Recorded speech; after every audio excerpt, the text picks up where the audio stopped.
네, 한 주 잘 보내셨습니까? 네, 행복한 안식일입니다. 날씨가 이제 따뜻해졌습니다. 네, 이제 따뜻함이 뜨거움으로 변하는 시기를 사는데 한낮의 그 뜨거움이 정말 어떤 때는 견디기 어려울 것 같이 느껴지는 순간들이 있습니다. 그런데 돌아보면 그 뜨거움이 견디지 못하는 것이 아니라 또 생명을 자라나게 하는 것이다 라는 생각도 해보게 됩니다. 우리가 지금 지나가고 있는 시간들이 어쩌면 하나님이 우리로 하여금 자라가게 하시고 또 연약했던 우리의 삶을 다시금 더 강하게 힘을 내게 만드는 그런 순간이라는 생각이 듭니다. 매 순간마다 그렇게 하나님이 인도하시는 삶 속에서 하나님의 뜻을 찾으시는 우리 모든 성도님들 되게 되시기를 간절히 바랍니다.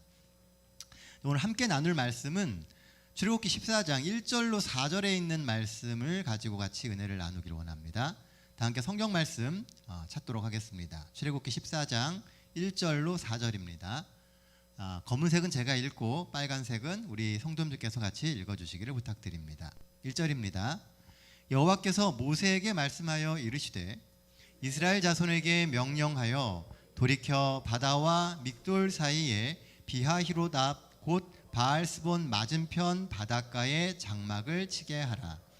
바로가 이스라엘 자손에게 대하여 말하기를 그들이 이 땅에서 멀리 떠나 광야에 갇힌 바 되었다 하리라. 내가 바로의 마음을 완악하게 한즉 바로가 그들의 뒤를 따르리니 내가 그와 그의 온 군대들로 말미암아 영광을 얻어 애굽 사람들의 나를 하나님인 줄 알게 하리라 하시매 무리가 그대로 행하니라. 네, 감사합니다. 여러분들 혹시 그 자연적 교회 성장이라고 하는 이론을 들어보신 적이 있습니까? 처음 들어보시는 이야기세요? 네.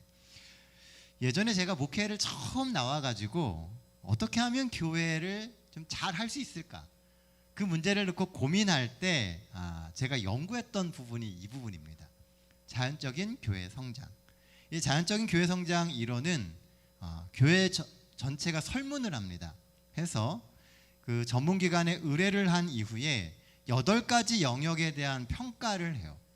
교회가 가지고 있는 8가지 영역에 대한 아주 객관적인 평가를 해서 그것을 점수로 냅니다. 그러면 우리 교회가 강한 부분과 약한 부분이 무엇인지를 평가해서 알 수가 있게 되고요. 그리고 그것을 평가한 결과를 가지고 균형지게 발달시켜야 된다라고 하는 이론이 바로 이 자연적 교회의 성장에 대한 이론입니다. 나중에 기회 되면 우리 수원 새하늘교회도 꼭 한번 해볼 수 있게 되기를 원합니다. 교회와 마찬가지로 우리의 신앙생활에도 보면은요, 어떤 면은 굉장히 강한데 어떤 면은 유난히 약한 부분이 있습니다. 늘 그 약한 부분을 사단은 노리죠. 약한 부분이 우리 다른 부분이 아무리 강하고 뛰어나도요, 그 약한 부분 때문에 결국은 무너집니다. 이 나무를 세워서 옛날에는요 이렇게 양동이를 만들었습니다. 근데 이 양동이의 각각의 높이가 어떤 것은 굉장히 높고 어떤 것은 낮을 수 있어요. 근데 결국 물이 차는 양은 양동이를 만들고 있는 그 나무 높이만큼입니다. 가장 낮은 나무 그 높이 이상을 물을 채울 수가 없어요. 그러니까 우리의 연약한 부분 그 이상은 신앙 역시도 이루어가기가 사실은 쉽지 않다는 것이죠. 오늘 우리가 나누게 될 이야기는 이스라엘 백성들이 신앙적으로 아주 부족했던 그 부분을 하나님이 강화시키시는 이야기입니다. 문제를 직면할 때 신앙은 자라나게 되어 있어요. 그 문제를 통해서 하나님께서 이스라엘의 신앙을 강화시켜 가시는 방법에 대한 이야기를 같이 좀 은혜로 나누기를 원합니다. 말씀을 통해서 하나님의 강화하심을 경험하시는 우리 수원 새하늘교회 모든 성도님들 되시기를 간절히 바랍니다. 오늘 말씀의 제목이요, 홍해, 약속의 바다인가 두려움의 바다인가입니다. 우리가 직면하게 되는 홍해라고 하는 그런 신앙적인 시험이 약속의 시험인지 아니면 두려움의 시험인지에 대한 이야기를 같이 좀 해보려고 합니다. 본문에서 볼 수 있는 첫 번째 기별은요, 2절 말씀에서 나옵니다. 자, 2절입니다. 이스라엘 자손에게 명령하여 돌이켜 바다와 믹돌 사이의 비하히롯 앞 곧 바알스본 맞은편 바닷가에 장막을 치게 하라. 출애굽을 한 이스라엘 백성들은요, 드디어 광야길로 접어들었습니다. 애굽을 나오자마자 그들의 눈앞에 딱 나타난 것은 허허벌판에 뜨겁고 먹을 것도 없는 광야였습니다. 희망찬 꿈을 꿈고 가나안을 향해서 앞으로 나아가고 있었어요. 막 이제 출애굽을 했으니 얼마나 그 마음 가운데 그 뿌듯함과 벅참이 있었겠습니까? 그래서 그들 눈앞에 있는 그 광야가요, 당장은 그닥 힘들게 느껴지지 않았던 겁니다. 여전히 그들의 마음은 희망차 있었고 힘들더라도 어떻게 해서든지 한 걸음 더 앞으로 나가려고 노력하고 있었습니다. 그런데 그때 하나님께서 모세에게 아주 특별한 명령을 하세요. 그게 바로 2절 말씀입니다. 우리가 2절 말씀에서 주목해 봐야 될 부분이 어디냐면요, 돌이켜라고 하는 부분이에요. 자, 돌이켜가 무슨 뜻입니까? 그렇죠. 가다가 다시 되돌아오라는 이야기입니다. 지나간 길을 되돌아서 오라는 이야기가 이 돌이켜라고 하는 말 가운데 들어있는 겁니다. 그리고 뭘 하라고요? 어디에다가 뭘 하라고요? 바다에다가 장막을 치라고 이야기를 합니다. 지금 뒤에서 애굽 군대가 막 쫓아오고 있어요. 한 걸음이라도 더 나가야 되는데 하나님은 되돌아오라고 말씀하십니다. 이해가 되지 않죠. 게다가 돌아와서 이번에는 바닷가에 장막을 치라고 이야기를 하십니다. 바다에 장막을 치면 어떻게 돼요? 도망을 갈 수가 없습니다. 그들의 뒤에는 그들의 앞에는 홍해가 딱 막고 있고요, 뒤에는 애굽 백성들이, 군사들이 막 쫓아오고 있는 겁니다. 앞에 바다가 가로막고 있어서 피할 수도 없는 그곳에서 장막을 치고 머물라고 하나님이 명령을 하시는 거예요. 출애굽을 한 지 얼마나 됐다고요? 어찌 보면 하나님이 하시는 이 명령이 굉장히 불합리하고 정말 대책이 없는 명령처럼 보여집니다. 정말 힘들게 버텨가지고 이제 막 애굽에서 나왔는데, 열장을 겪고서 나왔잖아요. 근데 얼마 안 돼갖고 바로 지금 애굽 군대들한테 잡히게 생긴 겁니다. 왜 하나님이 이스라엘 백성들에게 이런 명령을 하셨을까요? 하나님은 계획이 있으시기 때문입니다. 우리는 홍해의 기적을 우연히 다가온 하나님의 기적으로 생각합니다. 그런데요, 하나님의 일에 우연은 없습니다. 지나놓고 보면 다 이유가 있어요. 우리가 살아가면서 겪게 되는 그 모든 순간들이 그 당시에는 이해가 안 되고 하나님이 왜 우리를 이런 삶을 살게 하실까라는 생각이 들 수 있습니다. 그런데 지나놓고 보면 다 의미가 있었다라는 생각을 할 때가 참 많지 않습니까? 이 4절 말씀에 보면은요, 하나님은 이미 이 홍해의 기적을 예고를 해주셨습니다. 4절 말씀입니다. 빨간 부분을 한번 보세요. 내가 그와 그의 온 군대로 말미암아 영광을 얻어 애굽 사람들이 나를 여호와인 줄 알게 하리라. 뭐 한다고요? 애굽 군대로 말미암아 영광을 얻으시겠다고 이야기를 해요. 그리고 애굽 사람들이 내가 진짜 여호와인 줄을 알게 하시겠다라고 이야기를 합니다. 지금 이스라엘 백성들은 홍해 앞에서 정말 막막한 그런 두려움을 가지고 있는데, 그 두려움 안에 하나님의 영광이 들어있고 하나님의 계획이 있다라고 이야기를 하고 계시는 거예요. 하나님의 영광이 드러나기 위해서 바로의 군대가 뒤따를 것임을 미리 예고를 해주셨습니다. 그러므로 홍해의 사건은 갑자기 닥친 시련이 아니고 예고되고 의도된 하나님의 계획이라는 거죠. 그래서 가던 광야길을 돌이킨 것이고 바로가 오기를 바닷가에 장막을 치고 기다린 것입니다. 그러니까 우리가 볼 때는 시험으로 들어가고 있는 상황처럼 보였지만 하나님의 계획 속에서는 다 짜여져 있는, 하나님께서 원하시는 그 상황을 만드시기 위해서 기다림의 시간으로 그들을 부르고 계셨다는 거예요. 우리가 잘 알고 있는 노아 홍수 이야기도 있죠. 노아 홍수가 일어나겠다라고 하는 예고가 주어지고 나서 홍수가 날 때까지 120년의 시간이 지났습니다. 노아가 방주를 막 지어요.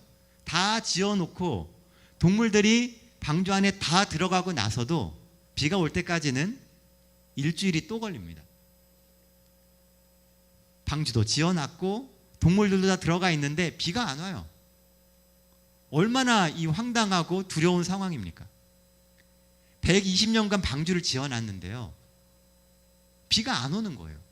엄청난 시험의 순간이 될 수 있다는 거죠. 그런데 사실은 그 모든 것이 하나님의 뜻이 그 가운데 있더라는 것입니다. 이미 지나온 길, 그것도 황량한 광야길을 되돌아갈 때 백성들의 마음이 어땠을까요? 갈 길도 바쁘고 빨리 가나안으로 가야 하는데 뒷걸음질을 친다면 얼마나 화가 나고 갑갑하겠습니까?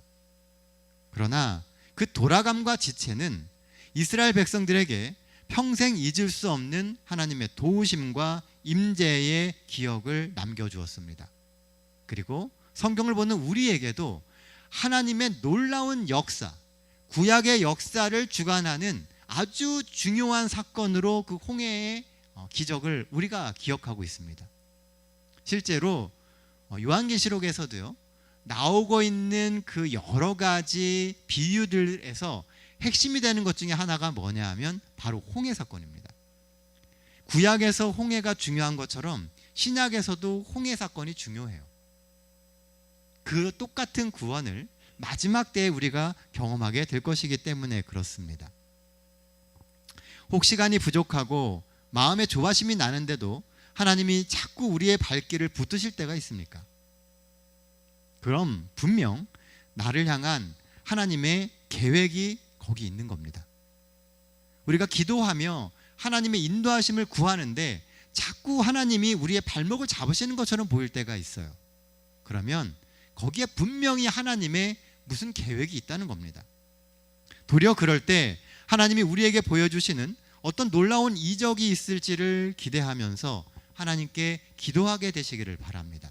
그러면 우리가 보지 못하는 그 너머의 하나님의 계획을 우리에게 보여주시게 될 거예요. 성경에 보면요, 마지막 시대를 사는 사람들에게 믿음의 시련이 예고되어 있습니다. 화이트의 글을 보면 그 시련은 우리에게 두려움을 줄 만큼 매우 혹독할 것이다라고 이야기를 해요. 그러나 눈에 보이는 시련을 두려워하지 마십시오.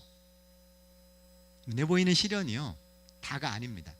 마지막 때 성도들이 경험하게 되는 시련은 우리가 정말 견딜 수 없는 시련이 아닙니다. 우리가 못 견디는 시련은 잠재우신다고 이야기하고요, 우리가 견딜 수 있는 시련만 경험하게 하신다고 그랬어요. 그리고 그 마지막 때에는 늘 성령 하나님이 우리의 시련 가운데 함께 하십니다. 그래서 그 시련을 이길 수 있는 힘과 또 그 경험을 통해서 하나님을 드높이는 그 현장에 우리가 있게 만들어 주실 것이라고 약속하고 계십니다. 하나님이 우리를 그 상황으로 데려가시는 이유는 하나님에게 해결책이 있기 때문입니다. 도리어 시련은 승리의 지름길이에요. 요셉도 감옥이라고 하는 시련을 통해서 국무총리가 되었고요, 다니엘은 포로라는 시련을 통해서 애굽의 또 바벨론의 중심에 서게 됩니다. 그리고 그 두 사람의 공통점은 시련을 넘어서는 믿음을 가졌다는 것입니다. 믿음을 가지고 시련을 넘어서서 하나님 앞에 더욱 굳게 서시는 우리 수원 새하늘교회 모든 성도님들 되시기를 간절히 바랍니다. 본문이 주는 두 번째 기별은요, 말씀 앞에서는 미련해지라는 겁니다. 자, 4절 말씀입니다. 내가 바로의 마음을 완악하게 한즉 바로가 그들의 뒤를 뒤따르리니 내가 그와 그의 온 군대로 말미암아 영광을 얻어 애굽 사람들이 나를 여호와인 줄 알게 하리라 하심에 무리가 그대로 행하니라. 뻔히 이 바로의 군대가 쫓아오고 있는데 지나온 길을 되돌아가고 바닷가 앞에서 장막을 치고 군대를 기다리는 것은요, 지혜로운 겁니까? 어리석은 겁니까? 네, 상식적으로 어리석은 일이에요. 아주 어리석은 일처럼 보여지는 겁니다. 그런데 하나님이 그렇게 하신다면요, 그 모든 결정이 탁월한 결정이 됩니다. 사람들은 말씀에 따라 사는 것이 바보짓이라고 이야기해요. 지금 세상이 어떤 세상인데 뻔히 알고 있지 않냐고, 알고 있는 상식적으로 생각해 보라고 이야기를 합니다. 그렇게 살면 손해보고 미련해진다라고 이야기를 합니다. 그런데 성경은요, 이것이 하나님의 뜻이므로 이렇게 살아야 된다라고 이야기한다는 거죠. 우리의 선택이 하나님의 말씀에 따라 사는 것이라면 우리는 신경 쓸 것이 없습니다. 근데 우리는 늘 우리의 경험과 우리의 지식을 가지고 하나님이 주시는 그 말씀을 판단하려고 해요. 상식이라고 이야기하는 것은요, 사람들 사이에서 통용되는 겁니다. 그 안에서만 살면요, 지금 살아가고 있는 이 삶을 전혀 벗어날 수가 없어요. 우리의 삶을 바꾸는 것은 하나님의 말씀이 개입되어서 우리가 그전에 살아보지 못했던 삶을 살아가는 것입니다. 그게 그리스도인이 살아야 될 길인 거죠. 살아오던 대로 살아가면 앞으로 올 세상도요, 우리가 살아온 세상하고 달라질 수가 없습니다. 그래서 우리가 말씀대로 살아가는 게 중요한 거예요. 이사야 55장 8절 9절 말씀에 보면요, 이렇게 이야기를 합니다. 여호와의 말씀에 내 생각은 너희 생각과 다르며 내 길은 너희 길과 달라서 하늘이 땅보다 높음 같이 내 길은 너희 길보다 높으며 내 생각은 너희 생각보다 높으니라. 또 고린도 전서 1장 25절에 또 이렇게 얘기해요. 하나님의 미련한 것이 사람보다 지혜 있고 하나님의 약한 것이 사람보다 강하니라. 공동번역은 이 구절을 이렇게 기록합니다. 하나님께서 하시는 일이 사람의 눈에는 어리석어 보이지만 사람들이 하는 일보다 지혜롭고 하나님의 힘이 사람의 눈에는 약하게 보이지만 사람의 힘보다 강합니다. 우리가 살아가면서 우리는 늘 우리가 보는 시각으로 모든 걸 평가를 해요. 그래서 하나님의 말씀보다 어떤 때는 우리의 생각이 더 지혜롭다는 생각을 가졌습니다. 하나님, 이건 아닌 것 같은데요. 우리가 가끔씩 그런 얘기를 하지 않습니까? 하나님, 요거보다는 이렇게 하는 게 조금 더 나을 것 같은데요. 그런데 지나놓고 보면 하나님이 하라고 하신 그 방법이 맞는 경우가 너무나 많다는 겁니다. 중요한 것은 어떤 상황이냐가 아니고요, 우리가 누구와 함께 하느냐입니다. 하나님과 함께라면 상황은 전혀 문제가 되지 않아요.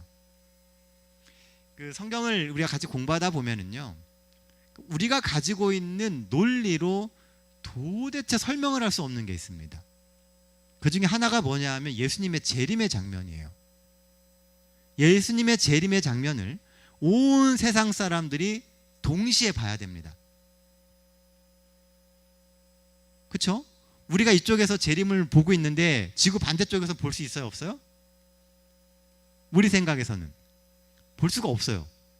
근데 그러면 저 사람들은 재림의 순간을 못 맞이하는 거잖아요. 성경은 세상에 있는 모든 사람들이 동시에 예수님의 재림을 볼 거라고 이야기합니다.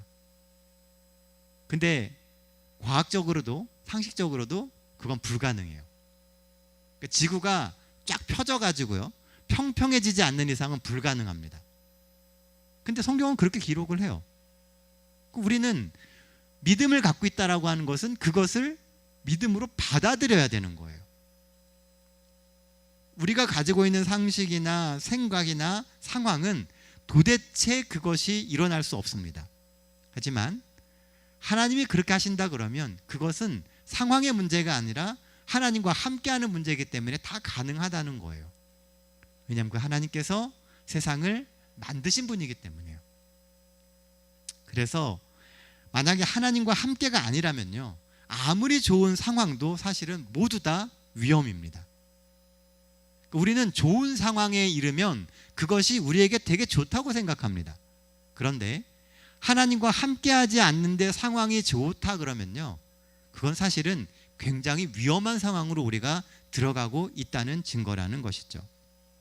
참 성도는 어떤 위기에 부딪혔다고 넘어지고 쓰러지는 사람들이 아닙니다. 도리어 그 위기를 기회로 삼아 신앙이 더 진보되고 더 가정이 행복해지며 더 인격이 성숙해져야 되는 사람들입니다. 뒤로 물러가면 실패의 길이에요. 고속도로에서 운전해 보셨나요? 고속도로에서 차가 뒤로 가면 어떻게 됩니까? 죽습니다.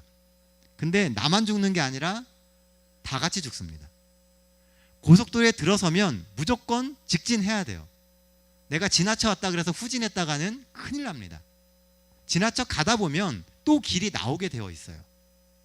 구원의 고속도로에 들어선 우리가 뒤로 후진하면 어떻게 되겠습니까? 나도 망하고 내 주변에 있는 모든 사람들도 같이 망하게 되는 것이죠. 그래서 하나님은 오늘 우리에게 앞으로 나가라고 말씀하세요. 이성적으로 맞지 않습니다. 논리적으로 맞지 않습니다. 경험적으로 이해할 수도 없습니다. 그런데도 불구하고 하나님의 말씀, 그 말씀하시는 하나님을 우리가 전적으로 신뢰하고 앞으로 나가라는 겁니다. 태초에 천지를 지으신 그 말씀의 하나님께서 우리에게 말씀하시는 거예요. 앞으로 가라. 그래서 그 말씀을 읽고 나아가면 창조 때처럼 무에서 유가 창조되듯이 놀라운 일들이 생겨나는 겁니다. 말씀으로 확신과 힘과 열정을 가진 사람들은 진리를 알고 있어서 쉽게 패배하지 않습니다. 난관을 만나지만 맞서고 일을 하고 앞으로 나아갑니다. 그래서 우리는 때때로 말씀 앞에서 어리석어져야 됩니다. 말씀 앞에서 하나님이 주시는 그 말씀 앞에 내 판단, 내 상식, 내 경험, 그 모든 걸 내려놔야 돼요. 말씀 앞에서는 어리석어지고 바보가 되는 경험을 해야 됩니다. 그래야 하나님이 이루시고자 하시는 그 놀라운 일들이 우리의 삶에서 실체가 될 수 있는 것이죠. 하나님은 우리 앞에도 홍해를 준비하고 계십니다. 홍해는 건널 수 없는 바다예요. 여러분들 그 이집트의 왕자라고 하는 그 만화를 보신 적 있으신가요? 옛날에 한참 많이 보여줬었죠. 그러니까 저는 그 이집트의 왕자라고 하는 그 애니메이션에서 아주 기억에 남는 장면이 하나 있습니다. 그게 뭐냐면 홍해가 이렇게 갈라졌잖아요. 그 갈라진 벽 사이로 고래가 지나갑니다. 그리고 그 사이로 사람들이 이렇게 걸어 들어가요. 아주 인상적인 기억입니다. 상식으로도 안 되고 우리가 상상도 하지 못했던 그 일들이 이스라엘 백성들 앞에서 일어나는 거죠. 하나님께서 우리의 삶 속에 그런 놀라운 일을 이루실 수 있습니다. 하나님 주시는 놀라운 역사가 우리의 삶을 더 강하게 하고 우리의 믿음을 다시금 바로 세우는 그런 일이 오늘 우리 수원 새하늘교회에 임하게 되기를 간절히 바랍니다. 본문이 주는 마지막 세 번째 기별은 순종해야만 앞으로 갈 수 있다는 겁니다. 15절 말씀입니다. 여호와께서 모세에게 이르시되 너는 어찌하여 내게 부르짖느냐? 이스라엘 자손에게 명령하여 앞으로 나아가게 하고 지팡이를 들고 손을 바다 위로 내밀어 그것이 갈라지게 하라. 이스라엘 자손이 바다 가운데서 마른 땅으로 행하리라. 자, 여기서 주목해 봐야 되는 것은요, 중요한 것은 순서입니다. 자, 순서가 어떻게 됩니까? 제일 먼저 모세가 이스라엘 자손들에게 명령을 합니다. 뭐 하라고요? 앞으로 나가라고 이야기를 해요. 그 다음에 지팡이를 들고 손을 바다 위로 내밀어서 그것이 갈라지게 합니다. 그렇죠? 자, 그러면 모세의 지팡이가 먼저입니까? 백성들의 발이 먼저입니까? 백성들의 발이 먼저예요. 백성들이 먼저 그곳을 향해 나아갈 때 지팡이를 드니까 뭐가 돼요? 바다가 갈라지는 겁니다. 하나님을 믿고 저 검붉은 홍해로 들어가야 바다가 갈라져요. 이 똑같은 일이요, 이스라엘 백성들이 가나안으로 들어갈 때도 똑같이 있었습니다. 요단강을 건널 때요, 이 제사장들과 백성들이 요단강에 발을 담그기 시작하니까 갈라졌어요. 홍해도 똑같습니다. 홍해를 향해서 믿음을 갖고 들어가야 갈라지는 역사가 있다는 거죠. 갈라지면 제가 들어가겠습니다 라고 해서는요, 절대로 그 일이 일어나지 않는다는 겁니다. 홍해의 기적을 위해서는 백성들의 믿음 어린 순종이 선행되어야 한다는 겁니다. 비록 바로의 이름을 듣고 두려워 떨며 때때로는 불평과 원망을 퍼부었던 이스라엘 백성들이지만 그래도 하나님의 말씀을 듣고 앞으로 나아간 것입니다. 반신반의하면서도 나아가는 순종이 있었다는 것이죠. 그럴 때 그들은 홍해가 갈라지는 전무후무한 놀라운 기적을 경험할 수 있었던 것입니다. 믿음에 있어서 중요한 것은요, 행동입니다. 믿어도 행동으로 옮겨지지 않으면 그 믿음은 없는 믿음이에요. 꼭 100% 믿어져서 움직이는 게 아닙니다.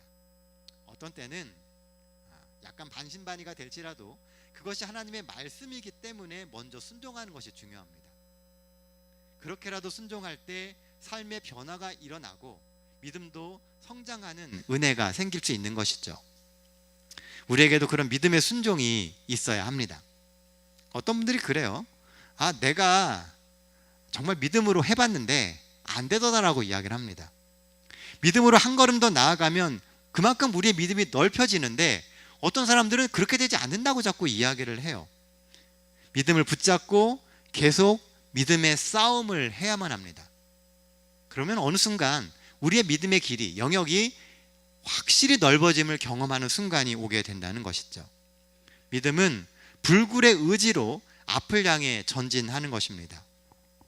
이제는 역사가 된 현대의 정주영 회장의 일화 중에 이런 이야기가 있습니다. 이 정주영 회장이 정말 아무것도 없는 상태에서 이 현대라고 하는 그 기업을 만들어냈습니다. 한참 청년이었던 정주영은요, 숙박비를 줄이기 위해서 회사가 운영하는 간식당에서 잠을 잤습니다. 그때가 이제 인천에 있는 한 그 항만 회사에서 일을 할 때였어요. 부두에서 일을 할 때였습니다. 맨바닥에서 자기가 좀 뭐한 거예요. 그래서 그 식당에 있는 식탁 4개를 이렇게 붙여가지고요, 간이 침대를 만들었습니다. 그 위에서 이렇게 잠을 자게 된 거예요. 한참 잠이 들려고 하는데 바닥에서 빈대가 올라와가지고 자꾸 팔다리를 물어뜯는 겁니다. 근데 좀 참고 자보려고 하는데 도저히 안 되겠는 거예요. 근데 그 순간 이 청년 정주영의 머릿속에 아이디어가 딱 떠올랐습니다. 이 식탁 다리에다가 세숫대야를 하나씩 이렇게 받쳐놓는 거예요. 물을 담아가지고. 뭐 하지 못하게요?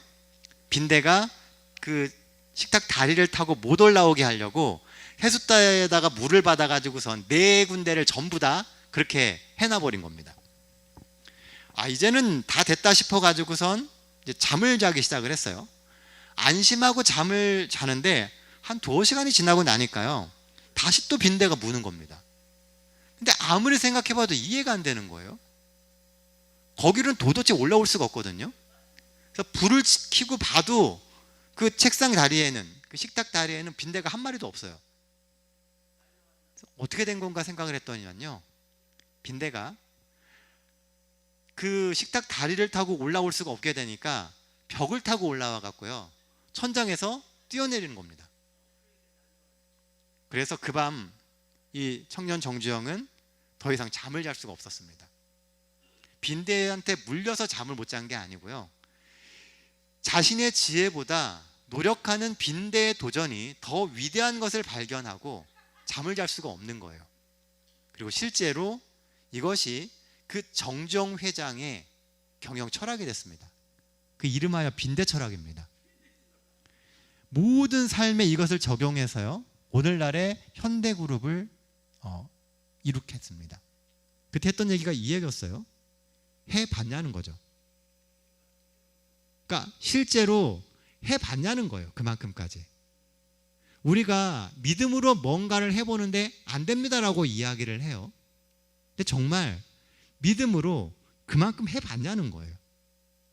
해보고 되는지 안 되는지 이야기를 하라는 거죠. 근데 우리는 지레짐작으로 결판을 내버려요. 이거는 더 이상 할 수 없어. 근데 우리가 그것보다 한 걸음 더 나아갈 때 홍해가 열리는 거예요. 홍해를 딱 마주하고선 이제 끝났구나 하면은 뒤에서 오는 애국 군대를 버텨낼 여력이 없습니다. 그런데 홍해를 향해 들어가니까 길이 열린 거예요. 포기하지만 않으면요, 불가능은 없습니다. 말씀을 붙들고 전진하는 거예요. 하나님의 말씀에 먼저 순종하십시오. 성경은 이렇게 이야기합니다. 천국은 침노하는 자의 것이라고 이야기를 해요. 침노하는 게 뭐예요? 자꾸 침범에 들어가는 사람들의 거라는 거죠. 가만히 앉아갖고 천국이 임하기를 바라는 게 그리스도인의 삶이 아니에요. 하늘나라를 차지하는 사람은 그걸 차지하기 위해서 계속 믿음으로 그 영역으로 들어가는 사람입니다. 이 세상은 답이 없어요. 여기에 머물려고 하지 말고 하늘같이 살려고, 하늘에서 사는 것처럼 살려고 믿음으로 나아가는 사람이 결국은 천국을 차지하게 된다고 이야기한다는 겁니다. 앞으로 나아가는 것은 가보지 않은 땅을 밟는 거예요. 믿음은 보이지 않는 것이잖아요. 그렇죠? 보이지 않는 것을 믿는 거라고 이야기하잖아요. 앞으로 나간다라고 한 것은 가보지 않은 땅을 밟는 겁니다. 산 넘고 물 건너 생전 가보지 않은 땅을 바라보며 가는 것이 앞으로 나아가는 것이고, 성경은 그것이 믿음이라고 이야기를 해요.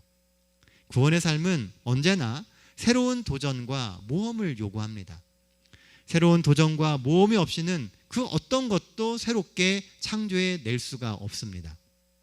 이 안식일 하나님이 주시는 새 하늘을 바라보며 믿음의 길을 담대히 걸어가십시오. 우리 교회 이름이 수원 새하늘교회잖아요. 새 하늘이 있어야지 정말 의미가 있는 교회가 되는 겁니다. 하나님을 믿으심으로 하나님의 역사의 새 주인공이 되시기를 바랍니다. 하나님이 우리와 함께 하십니다. 홍해와 같은 세상에 하나님이 살아계심을 보여주고 그 능력의 하나님이 우리의 하나님임을 증명하는 삶을 사는 것이 수원 새하늘교회 모든 성도들의 삶이 되어야 할 것입니다. 말씀 정리하도록 하겠습니다.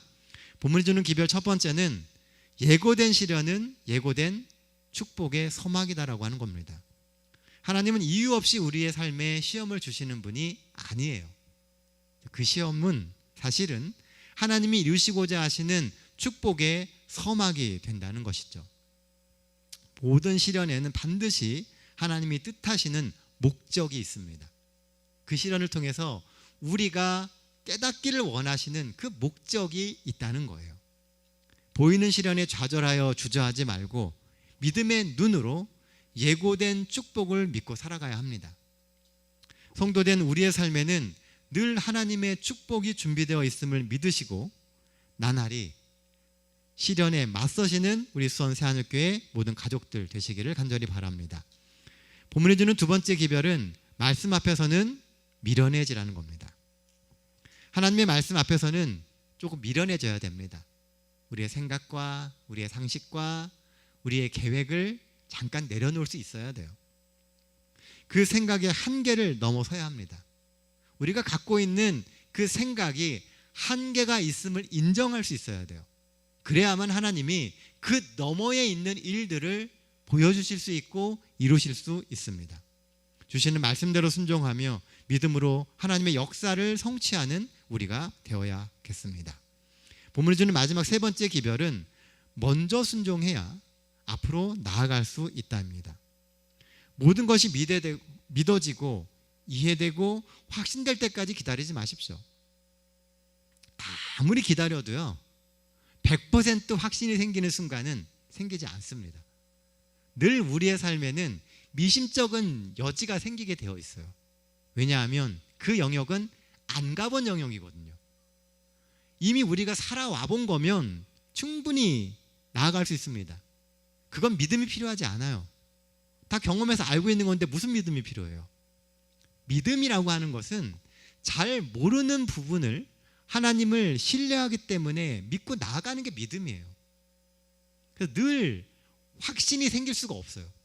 어느 부분은 미심쩍은 부분이 있을 수밖에 없다는 거죠. 그럼에도 불구하고 나아가야만 하는 것입니다. 여건이 갖춰지길 기다리지 말고 지금 순종하며 앞으로 나가야 합니다. 그런 믿음의 전진이 결국 우리의 삶을 영적으로나 육적으로나 풍족하게 만드는 겁니다. 이 한 주도 하나님의 은혜로 충만해지시고 풍성해지시는 우리 모든 성도님들의 삶이 되시기를 간절히 바랍니다. 우리는 부름을 받은 하나님의 백성이에요. 우리가 걸어가는 걸음걸음마다 하나님의 놀라운 역사가 이루어질 겁니다. 믿음으로 눈앞에 정말 벽처럼 느껴지는 그 홍해를 가르고 들어가시는 우리 모든 성도님 되시기를 간절히 바라며 오늘 말씀 마치겠습니다.